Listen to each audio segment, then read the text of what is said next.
कैसे हो आप सब? I hope you all are fine. तो आज मैं आपको सुनाने वाली हूँ एक बहुत ज़्यादा अच्छी और मज़ेदार कहानी। तो आज की कहानी भी है अकबर और बीरबल की ही कहानी।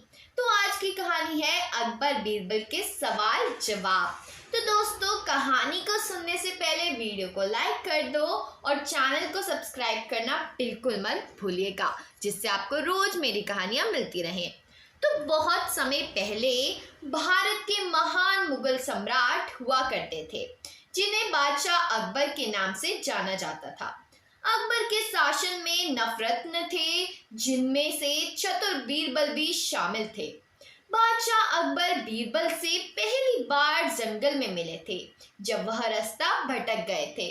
तब बीरबल ने उन्हें रास्ता दिखाया। उस समय बीरबल को महेशदास नाम से जाना जाता था। अकबर ने महेशदास का नाम बदलकर बीरबल रख दिया। साथ ही बीरबल को विशेष सलाहकार के तौर पर अपने दरबार में नियुक्त कर दिया, क्योंकि बीरबल अधिक बुद्धिमान थे। वह अपने ज्ञान और चतुराई से हर सवाल और उलझन का हल निकाल दिया करते थे। बीरबल बेहद कम समय में महाराजा अकबर के चहेते सलाहकार बन गए थे। इस बात से उनके सभा के अन्य मंत्री और महामंत्री बीरबल से जला करते थे। यह जलन उन्हें साले मानसिंह को भी थी। मतलब जो अकबर के साले थे, उन्हें भी यह जलन थी।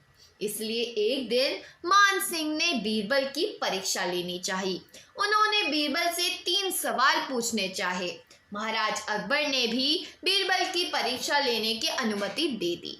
तो मानसिंह ने पूछा, आसमान में कितने तारे हैं? मानसिंह का पहला सवाल था कि यह सवाल कि आसमान में कितने तारे हैं, यह सवाल सुनकर बीरबल से जलने वाले अन्य दरबारियों को खुशी होने लगी। महाराजा अकबर भी सोचने लगे कि क्या बीरबल इसका जवाब दे पाएंगे। बीरबल ने मुस्कुराते हुए कहा, इसका जवाब तो बहुत ही आसान है। और दरबार में एक भेड़ को लाकर कहा, जितने इस भेड़ के बाल हैं, उतने ही आसमान में तारे हैं। अगर मानसिंह जी को अभी भी संदेह है, तो भेड़ के बाल और आसमान के तारे गिनकर तुलना कर सकते हैं। बीरबल की चतुराई देखकर बादशाह अकबर मुस्कुराए और कहा, क्यों मानसिंह, आप गिनना चाहते हैं और क्या आप तुलना भी करना चाहते हैं? धरती का केंद्र कहाँ है?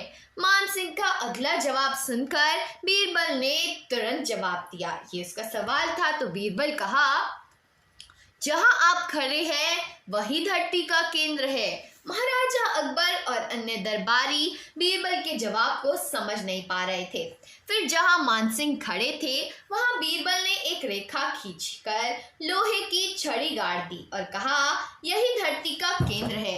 अगर किसी को मेरी बात पर यकीन ना हो, तो वह खुद धरती को माप सकता है। बीरबल की चतुराई देखकर मानसिंह सोच में पड़ गए। फिर मानसिंह ने एक पहेली को सुलझाने के लिए कहा।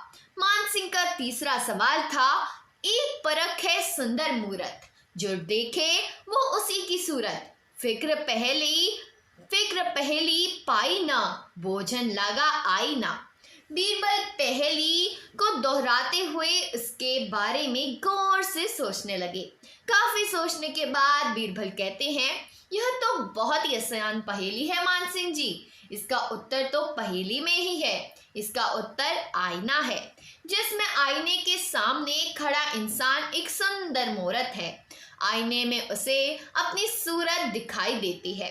बीरबल ने मानसिंह के सभी सवालों का जवाब बड़ी चतुराई से दिया। यह देखकर बादशाह अकबर बहुत खुश हुए और मानसिंह से कहा, क्यों मानसिंह जी, आपको अपने सवालों का जवाब मिल गया ना? तो अकबर बीरबल की इस कहानी से हमें यह सीख मिलती है कि किसी भी सवाल का जवाब दिया जा सकता है।